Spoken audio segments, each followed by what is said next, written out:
اگر آپ کو کامیاب ہونا ہے کسی بھی فیلڈ میں تو اس فیلڈ کا کامیاب بندہ ڈھونڈے، اس سے کہیں کہ مجھے تم آگے لے کر کامیاب بنا۔ جو آپ کو لگتا ہے مال میں زیادہ ہے مگر اس میں اخلاق و کردار نہیں ہے، جیسے عام طور پر ہوتا ہے، تو آپ نے اور آپ کی ضرورت بھی وہی بندہ ہے، تو پھر ایک صورت یہ ہے کہ آپ آئیڈینٹیفائی کریں کہ اس سے میں نے سیکھنا کیا ہے۔ دوسرا مسئلہ کیا ہے؟ رشتوں اور تعلقات میں پریشانی ہے۔ ہائے ہائے، یہ تو مسئلے بھرے پڑے ہیں۔ ہمارے جو رشتے ہیں وہ کس لیے ہیں؟ ہمارے رشتے تعلقات کس لیے ہیں؟ آج روزانہ چائے کے ہوٹلوں پہ بیٹھ کر نوجوان بزنس کی باتیں کر رہے ہوتے ہیں، روزانہ باتیں ہوتی ہیں چائے کے ہوٹل پہ، اور وہ بزنس پلان ایسے زبردست ہیں کہ صبح ہونے سے پہلے وہ سب چکنا چور ہو جاتے ہیں۔ ہر چائے کے ہوٹل پہ آپ جائیں، جا کے تھوڑا سا بیٹھ کے دیکھیں، یہی بات ہو رہی ہوگی، یار وہاں سے امپورٹ کر لیں گے، ادھر ایکسپورٹ کر دیں گے، فلاں ہو جائے گا، اتنا مارجن بن جائے گا، فلاں ہو جائے گا۔ صبح ہونے سے پہلے کیا ہو جاتے ہیں وہ سب؟ تو اسی لیے یہ اس وقت ہوتا ہے جب آپ ناکام لوگوں کے ساتھ بیٹھ کے کوشش کر رہے ہوتے ہیں کہ کامیاب ہو جائے۔ بھائی ناکام لوگوں کے ساتھ کبھی بھی کامیابی نہیں مل سکتی۔ اگر آپ کو کامیاب ہونا ہے کسی بھی فیلڈ میں تو اس فیلڈ کا کامیاب بندہ ڈھونڈے، اس سے کہیں کہ مجھے تم آگے لے کر کامیاب بنا، وہ آپ کو بنا دے گا۔ یہ اصول ہے۔ جو آپ کو لگتا ہے مال میں زیادہ ہے مگر اس میں اخلاق و کردار نہیں ہے، جیسے عام طور پر ہوتا ہے، تو آپ نے اور آپ کی ضرورت بھی وہی بندہ ہے، تو پھر ایک صورت یہ ہے کہ آپ آئیڈینٹیفائی کریں کہ اس سے میں نے سیکھنا کیا ہے اور کیا نہیں سیکھنا۔ مثلا اگر وہ بندہ گالم گلوچ کرتا ہے تو آپ نے وہ چیز نہیں سیکھی، اگر وہ بندہ لوگوں کو دھوکہ دیتا ہے تو آپ نے وہ چیز نہیں سیکھی۔ یہ سمجھنا ضروری، پھر دیکھیں کہ انشاءاللہ یہ پریشانی ضرور دور ہو جائے گی۔ تو سب کو سمجھ آ گیا، پہلا اصول سمجھ آ گیا، اور اس میں بہت باتیں انشاءاللہ پھر کبھی ہم کریں گے۔ اس پر بزنس پر نا ایک پورا ورک شاپ رکھ لیں گے، کیا کہتے ہیں اشرف صاحب؟ تو آپ کو اگر بزنس سیکھنا ہے نا تو میں آپ کو یہ مشورہ دیتا ہوں، اگر آپ کو بزنس سیکھنا ہے تو آپ ان سے رابطہ کر سکتے ہیں۔ بزنس اگر کسی نے سیکھنا ہے، وہ خاص بزنس ہے ان کا، وہ سیکھ سکتے بھائی۔ ایزا مینٹو ماشاءاللہ اپنی فیلڈ کے ماہر آدمی۔ اچھا جی، اب ہم آ جاتے ہیں دوسرے مسئلے پر۔ دوسرا مسئلہ کیا ہے؟ رشتوں اور تعلقات میں پریشانی ہے۔ ہائے ہائے، یہ تو مسئلے بھرے پڑے ہیں، ہر گھر کا مسئلہ ہے۔ ساس نے یہ کہہ دیا مجھے، شوہر نے یوں کہہ دیا، بیوی نے، شوہر آگے کہتے ہیں بیوی نے ایسے کہہ دیا، فلاں ہو گیا، اس نے مجھے گفٹ نہیں دیا، اس نے مجھے ویسا گفٹ نہیں دیا، اس کی جو ہے سیلری اتنی اچھی نہیں ہے، وہ کماتا اتنا اچھا نہیں ہے، وہ فلاں مسئلہ ہے۔ یعنی ایسے مسائل کہ جو اگر عقل مند آدمی ہو نا وہ کبھی بھی اس بات پہ گفتگو بھی نہ کرے۔ ہمارے جو رشتے ہیں وہ کس لیے ہیں؟ ہمارے رشتے تعلقات کس لیے ہیں؟ محبت کے لیے بھائی، سکون کے لیے۔ اور اگر ان میں وہ سکون ہی نہیں رہا تو اس کا مطلب وہ رشتے باقی رہے؟ بھائی خونی رشتے تو ختم نہیں کیے جا سکتے، مگر میں کہتا ہوں کہ بندہ دوستوں کے رشتے بھی ختم نہیں کر سکتا۔ ابھی تقریباً 1 مہینے پہلے میرے ایک دوست آ کے مجھ سے ملے، کوئی 14 سال کے بعد وہ مجھے ملے، 14 سال کے بعد، اور اللہ کا وہ بہت شکر ہے کہ 14 سال کے بعد میں بھی انہیں پہچان گیا، وہ بھی مجھے پہچان گیا، اور کافی طویل ہم گفتگو کرتے رہے۔ یعنی ایسا لگتا ہے جیسے کوئی جگری مل گیا ہو۔ یہ اللہ نے جو عزتیں دی ہیں، یہ اس کا مطلب یہ تھوڑی ہے کہ ہم دوسرے کو پہچاننا چھوڑ دیں۔ تو یہ تو سکون ہے۔ جب سکون ہی باقی نہیں رہا تو پھر اس رشتے کا فائدہ کیا؟ اب یہ سکون برباد کیوں ہوتا ہے؟ یہ سکون برباد اس لیے ہوتا ہے دیکھا دیکھی کی وجہ سے۔ پہلی بات ہے دیکھا دیکھی، اور آج کل جو ویلاگرز آ گئے ہیں، الامان والافیس، وہ ان کے پاس خود جو پیسے ان کا شرعی حکم معلوم کرے تو اللہ تعالیٰ معاف فرمائے، مگر ان پیسوں سے جو وہ دکھاتے ہیں وہ ایکچوئل میں بھی وہ نہیں ہوتی۔ اس پر ریسرچ ہوئی ہے کہ جتنے آفیشل لوگ ہیں نا، یا یوں کہیے کہ جو اداکار ہوتے ہیں اور جو اس طرح کے لوگ ہوتے ہیں، کیا کہتے ہیں اس کے لیے خاص ورڈ بھی ہے نا، انفلوئنسر، اور ایک اور ورڈ ہے کوئی، سوشل میڈیا انفلوئنسر اور یہ اداکار بھی آ گئے سارے سب کچھ.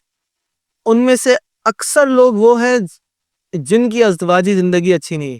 جو دکھا رہے ہوتے ہیں حقیقت میں وہ خود بھی ایسے نہیں ہوتے, اور ہم ان کو دیکھ کر انفلوئنس ہو رہے ہیں, متاثر ہو رہے ہیں. واہ واہ واہ, وہ دیکھو اس نے کیسا گفٹ دیا ہے, وہ دیکھو اس نے وہ کار دی ہے, فلاں دی ہے. بھئی ہم جب ایسے لوگوں کو دیکھ رہے ہیں, یہ ہمارے اندر ایک خواہش کو پیدا کر رہا ہے.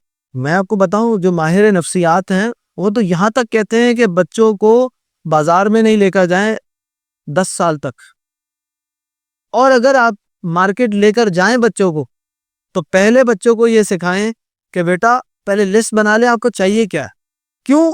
کیونکہ جب آپ امتیاز میں جاتے ہیں تو آپ نے دیکھا ہوگا سامنے ہی چاکلیٹس, ٹافی, جوس, بسکٹ, یہ ساری چیزیں بالکل آپ کو سامنے نظر آئے. اور خاص طور پر جہاں پر آپ آ کے اپنے سامان کا حساب کرتے ہیں, بلنگ کرتے ہیں, وہاں پر تو آپ کو یہ چیزیں ملیں گی. کیوں؟ کیونکہ جب بچے ساتھ ساتھ آئیں گے وہ فوراً ایک چیز اٹھائیں گے, ہمیں یہ بھی چاہیے, ہمیں یہ بھی چاہیے, ہمیں یہ بھی چاہیے. یہ بچوں کے ساتھ نہیں, یہ بڑوں کے ساتھ بھی ہے. انسان جو دیکھتا ہے اس کی خواہشات بڑھتی چلی جاتی ہے.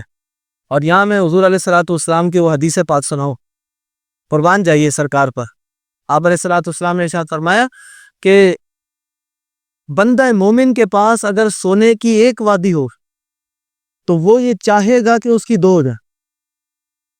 یعنی اس کی ہرس کبھی ختم نہیں ہوگی, اس کی چاہت خواہشات کبھی ختم نہیں ہوگی, وہ اور بڑھتی چلی جائے, اور بڑھتی چلی. تو سب سے پہلے یہ جو دیکھا دیکھی کا جو سلسلہ ہے نا, اس کو ختم کیا تھا. اس کا مطلب یہ نہیں ہے کہ اپنی گروتھ چھوڑ دیں کہ میں کوشش نہیں کروں گا. کوشش کریں, بے شک کریں, مگر یہ دیکھا دیکھی والا جو معاملہ ہے اس کو ختم کریں کہ اس نے کیا ہے تو ہی میں کروں گا, اس نے فلاں کیا تو میں بھی یہ کروں گا. بھائی وہ لوگ کیوں کرتے پتہ ہے آپ کو؟ وہ لوگ کیوں کرتے ہیں؟ وہ اس لیے کرتے ہیں کیونکہ ان کو اور پیسے چاہیے. یہ جو آپ لوگ بڑے مزے سے دیکھ رہے ہوتے ہیں نا, بیچ میں ایڈ آ رہے ہوتے ہیں, اس کے پیسے ملتے ہیں ان کو. اور جو آپ لوگ کنزیوم کرتے, آپ لوگ کریٹ نہیں کرتے, کنزیوم کرتے. یہ بات ہے کریشن, کہ آپ خود کچھ ایسا لے کر آئیں کہ لوگ آپ کو دیکھیں. خود تو ایسا کچھ کرتے نہیں, پھر کنزیوم کرتے رہتے ہیں. خاص طور پہ خواتین جو گھروں میں بیٹھ کر ویلاگ کو کنزیوم کرتی ہیں, تو ان کے اندر ایسی باتیں پیدا ہو جاتی ہیں, نہ چاہتے ہوئے بھی وہ ایسی باتیں کر جاتی ہیں کہ جو انہیں نہیں کرنی چاہیے. شوہر ہے, اگر وہ صبح سے نکلا ہوا ہے گھر سے, رات کو تھکا ہارا آیا ہے, تو ایک عورت کو یہ چاہیے کہ وہ اپنے شوہر کو پورا پروٹوکول دے, اس کے لیے بناؤ سنگھار کرے, اس کے لیے کھانا اچھا بنائے, اس سے اچھی طرح گفتگو کرے. اور ہوتا کیا ہے, جب وہ شام میں آیا ہے, آپ تو میرے لیے یہ لائے نہیں, آپ نے تو میرے لیے یہ کیا نہیں ہے. یہ ہر گھر کی کہانی ہے, ہر گھر کی کہانی, کہ ہر کام میں ہم سامنے والے کو دوش دیتے ہیں کہ تم نے یہ نہیں کیا, تم نے یہ نہیں. یہ ختم پہ تھا. پھر میں یہاں پر یہ کہوں گا کہ اگر آپ لوگ ایک دوسرے کی پرسنالٹی سمجھ لیں, ایک دوسرے کی شخصیت کو سمجھیں کہ میرا جو اسپاؤس ہے وہ چاہتا کیا ہے, صرف میاں بیوی میں بلکہ والدین میں بھی یہ سمجھے کہ والدین کیا چاہتے ہیں, جو والدین چاہتے ہیں ان کو وہ دے دیں. اب یہاں پر ایک اور مسئلہ آتا ہے, کچھ لوگوں کی یہ پرابلم ہوتی ہے جو رشتوں میں مسائل آتے ہیں. ایسے تو بہت سارے مسائل ہیں, ہم کچھ چیزوں کو ذکر کریں گے. اور اگر اس کے علاوہ جو ہم نے ذکر کیا آپ کے ذہن میں کوئی بات آتی ہے تو آپ الگ سے ہم سے پوچھ سکتے ہیں, گروپ میں وائس کر کے پوچھ سکتے ہیں, تو اس سے سب کا فائدہ ہو جائے گا. کچھ لوگوں کا پرابلم یہ آتا ہے جی, ورک لائف بیلنس نہیں ہوتا. ورک لائف بیلنس کا مطلب یہ ہے کہ ان کی جو پروفیشنل لائف ہے اور ان کی جو پرسنل لائف ہے, جو ان کی فیملی لائف ہے, یہ ساری ڈسٹرب رہتی ہیں. بچے کہتے ہیں ہمیں ٹائم نہیں دیتے, اور بیوی کہتی ہے ہمیں ٹائم نہیں دیتے. آفس والے ہیں وہ کہتے ہیں یار تم ٹائم پہ نہیں آتے. بندہ جائے تو جائے کہاں, کرے تو کرے کیا. آفس والے بھی پریشان اور گھر والے بھی پریشان ہیں. تو یہ اس وقت ہوتا ہے جب ہم اپنی ہر ایک چیز کو بیلنس نہیں کرتے. دیکھیں بھائی, ہم میں سے کوئی بھی اپنے گھر والوں کو اتنا ٹائم نہیں دے سکتا. جو کام کرنے والا ہے وہ گھر والوں کو زیادہ ٹائم نہیں دے سکتا. یہ بات تو طے ہے. یہ آن ایئر بھی یہ پوری لیکچر جا رہا ہے, اور میں چاہتا ہوں کہ سب اس بات کو سن لے. جو بھی کام کرنے والا بندہ ہے نا, وہ خواتین کو ٹائم نہیں دے گا. اب کرے کیا؟ کیونکہ وہ تو آئی اسی کے لیے. اب عورتیں یہ سوچ رہی ہوں گی کہ بھائی ہمارے شوہر تو آئے ہمارے لیے, یعنی ہم تو بیٹھی انہی کے لیے, انہی کے سارے کام, انہی کے بچوں کو دیکھ رہی ہیں, ساری چیزیں بھائی. تو پھر اب کیا کریں؟ تو اب مردوں کو یہ چاہیے کہ وہ اپنے ٹائم کو الگ الگ مینیج کریں کہ کون سا ٹائم میں نے کہاں دینا ہے. مثال کے طور پر اگر آپ کے کام کے 7 گھنٹے ہیں یا 9 گھنٹے, آفیشلی 9 گھنٹے ہوتے ہیں نا کام کے, 9 to 5, 8 گھنٹے, 8 یا 9 گھنٹے, چلے 9 گھنٹے اگر آپ کے کام کے ہیں, تو اس کے بعد آپ نے 2 گھنٹے یا 1 گھنٹہ آپ نے اپنے گھر والوں کو دینا ہے. اور وہ اس طرح کہ جب آپ گھر والوں کے ساتھ بیٹھے ہوں تو اس وقت نہ موبائل آپ کے پاس ہو, نہ کوئی ایسی چیز آپ کے پاس ہو. آپ پھر انہی سے گفتگو کریں اور کسی سے گفتگو نہ کریں. اگر آپ بچوں کے ساتھ بیٹھے ہیں تو بچوں کے ساتھ اس طرح گفتگو کریں کہ بچے آپ پر اعتماد کریں.